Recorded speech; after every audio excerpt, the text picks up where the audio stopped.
Hotel? Camping enough?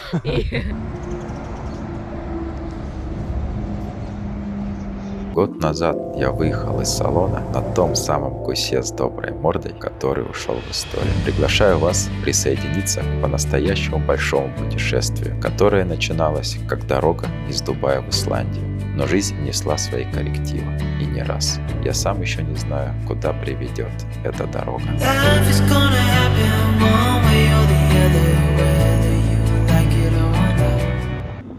Вот таком отельчике, вот в таком кемпинге мы сегодня ночевали, даже с завтраком. Он был придорожный отельчик.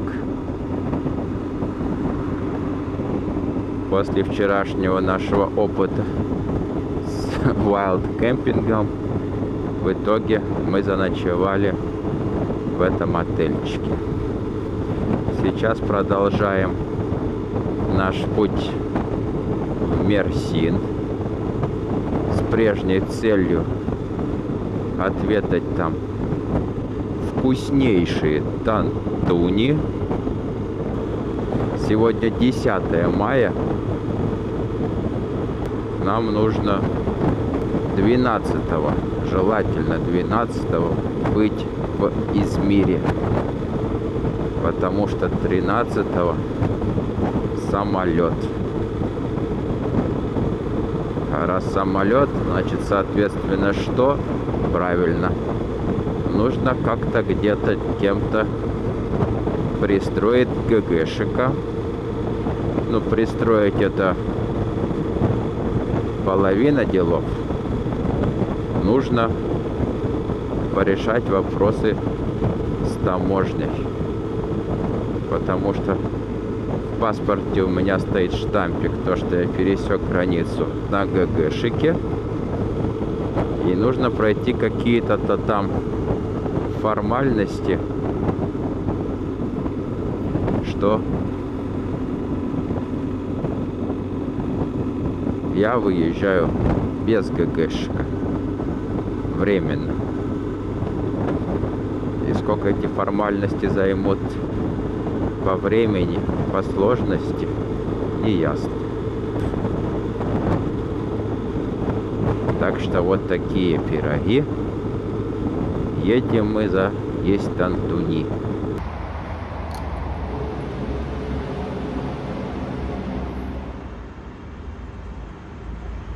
Вот это тантуни. Такая завертыш с мясом или вот с курицей. Мой товарищ порекомендовал, что самый лучший тантуни в Турции в Мерсине, а в Мерсине самый лучший тантуни вот в этом Гёкселе. Как он там называется? Гёкселе, правильно.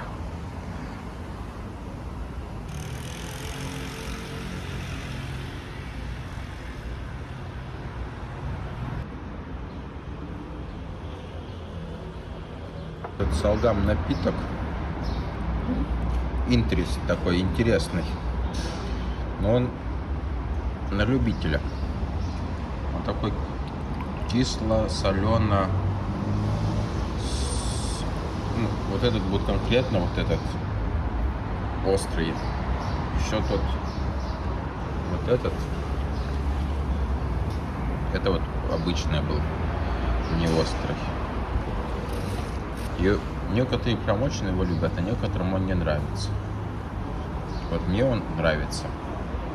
Прям он мне зашел. А вот мне он совершенно не нравится. Чем-то он похож на наш рассол. То ли от огурцов, то ли от капусты. Вот что-то есть такое. Притом какой-то фрукт, как будто бы гранат. И сразу еще такой остренький. Мне прям очень как-то вот он такой богатый вкус. А вообще это интересно, когда передвигаешься не только по точкам известным местам. Thank you. А по таким местам сарафанного радио, когда кто-то где-то посоветовал, порекомендовал местных жителей. Сейчас движемся в сторону Анталии. Где-то 500 километров. 500, 550, 600. Пока будем ехать, у нее будет 600 километров времени выбрать место, где нам остановиться. Сегодня мчим. Я даже убрал птички, что avoid highways, то есть по-быстрому, чтобы сегодня нам приехать в Анталию, а завтра из Анталии уже будем двигаться в Измир.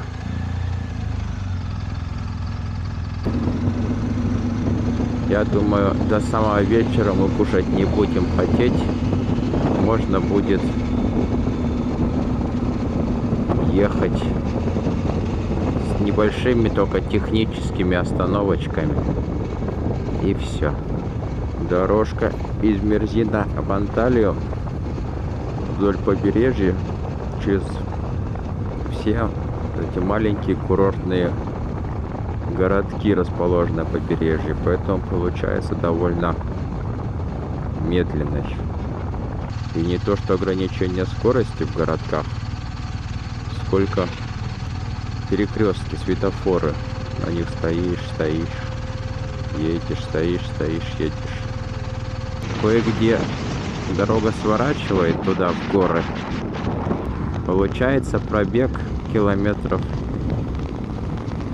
10, от силы 20 без городков. А потом опять она возвращается с побережья. И снова начинаются эти курортные городочки с отельчиками.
Хочется посмотреть знаменитые турецко-антальевские, так что скажем, отели.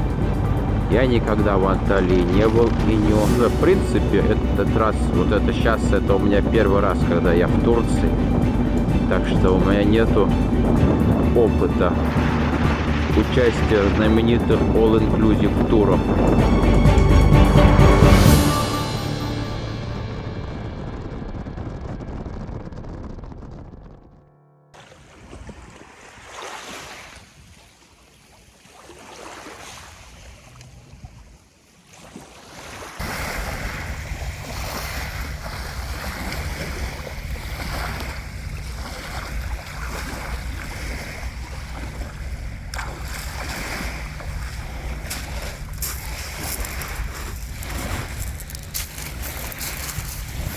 По состоянию на 11 мая водичка такая свеженькая, но хорошая. Когда на улице жарко, как водичка. Каменный пляжок. Оказалось, здесь, в Алании, в Анталии, не так легко найти отельчик на одну ночь. Все только говорят, типа, not allowed. Только пакетами продают. Мы все-таки нашли отельчик на одну ночь. И он даже оказался вот с доступом к пляжу. А правда, как паблик-бич, публичный пляж. Но вот дырочка от отеля. И можно прям прийти на пляж покупаться.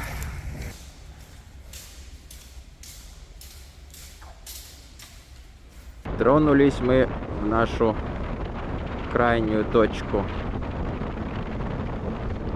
текущей фазы путешествия Измир. Сейчас 12:30.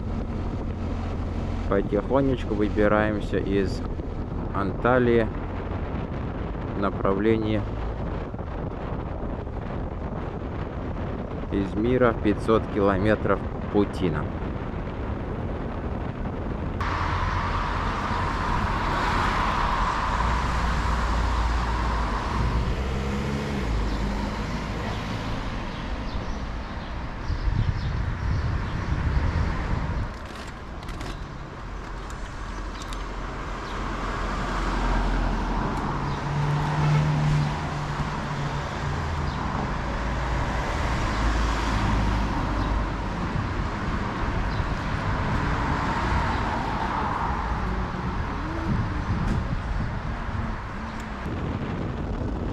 Проехавшись по Анталии, городочек приятный такой, низенький, курортный городочек, не маленький, большой городочек. Но я бы сюда еще раз приехал и приехал вне сезона. Не ради моря, а ради других достопримечательностей, которые здесь есть, натурального типа. Туда в горы и прочее. Пускай когда холодно, но чтобы вот сам себе, без всяких туров групповых на автобусах полазил. Тут есть что посмотреть, городок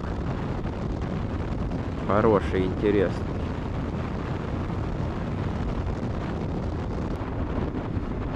О! Памуккале.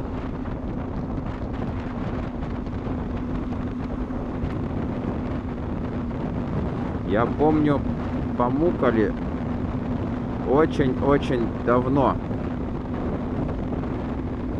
Как бы это еще не товарищ ДК в своих непутевых заметках про него рассказывал. Непутевые заметки. Я тогда даже еще и не понял, что это Турция, но я запомнил саму Памуккале. Произвела она на меня впечатление.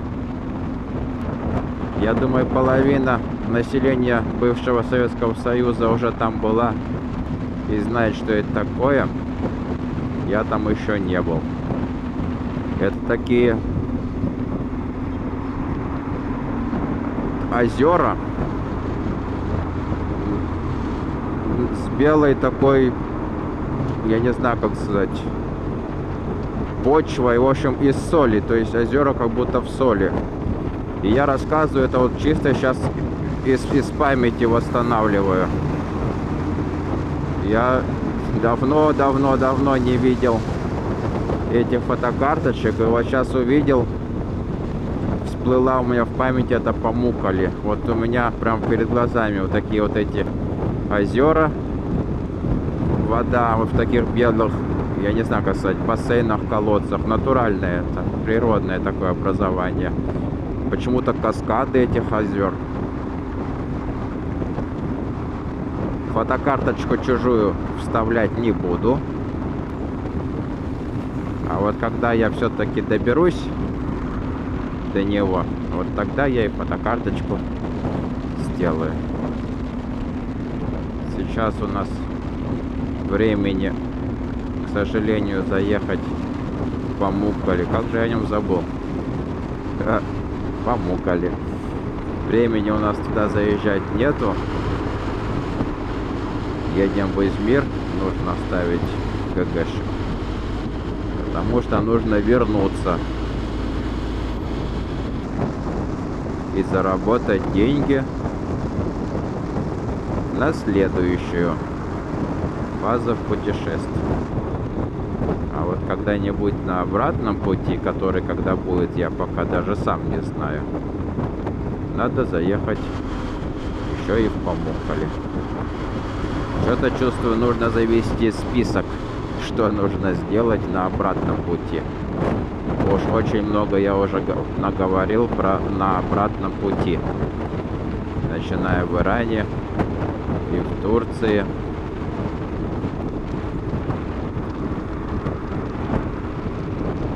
Все это потихонечку, не спеша, надо будет посмотреть.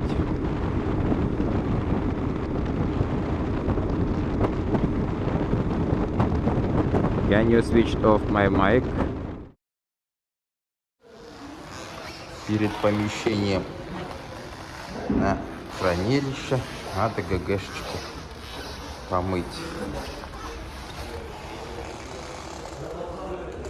От пыли, мошки и грязи. Еще иранской, ну и турецкой. Сейчас помоем, чуть-чуть покатаемся, чтобы он просох. Все бумажки необходимые на таможне тоже получили. Осталось ГГшку привести только в божеский вид. На весь маршрут получается у нас 4763 километра. Вместе Иран и Турция. Вчера помыли его, на троечку, правда. Это, конечно, не мистер, руками с дубами, но это почистим. Вот, сейчас мы его здесь оставим. Все дела. Вот его будет прочистить. Это я забираю с собой.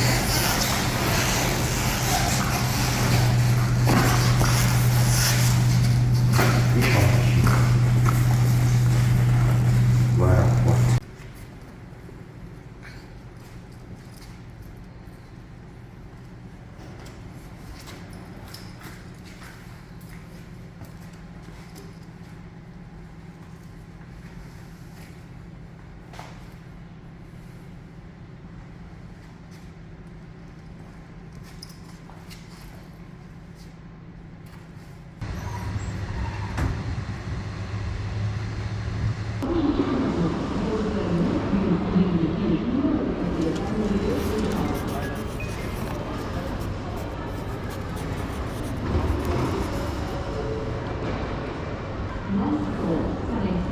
Прошел паспортный контроль в аэропорту. Никто даже не спросил у меня про ГГшек, то что я его оставил, про мою специальную печать, что я пересек на нем границу. Я, правда, приходил заранее же в таможню. Может быть, у них по системе они там провели электронно, что я бумажку подписал. Но бумажку никакую не спросили, вообще ничего не сказали. Возможно, они увидели это сами, а может быть, это никому ничего не надо.